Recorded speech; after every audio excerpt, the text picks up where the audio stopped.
Les falaises d'Étretat est un roman. C'est l'histoire de Jean Tolbiac. Je dis que c'est sa biographie fantasmée, sa quête incessante de l'amour et du bonheur, sa course folle à la recherche de l'âme sœur. C'est un peu mon avatar.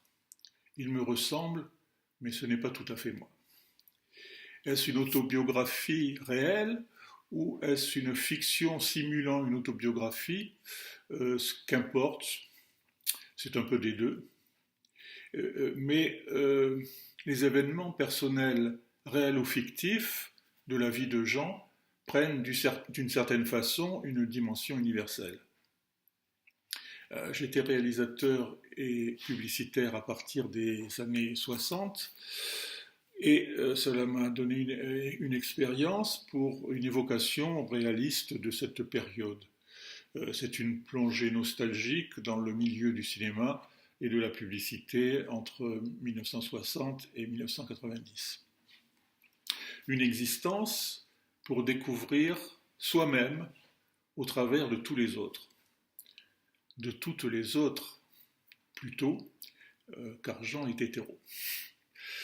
75 ans de l'histoire de France, de Pétain à Macron, du 78 tours au MP3, de René Clair à Jacques Audiard, du 35 mm noir et blanc au numérique, l'évolution des mœurs, la libération sexuelle, vue par le petit bout de la lorgnette, la vie de Jean.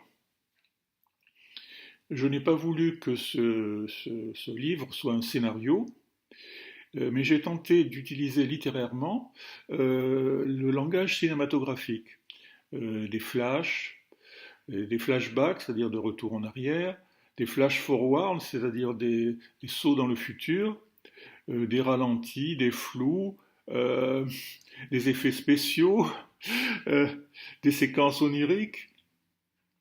C'est un livre haletant, comme un thriller, comme un film à suspense.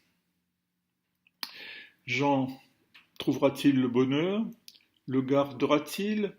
Arrivera-t-il à vaincre ses démons intérieurs, les démons de la vie? Réussira-t-il, au crépuscule de sa vie, une transgression ultime et une renaissance? Vous le saurez en lisant Les falaises d'Étretat.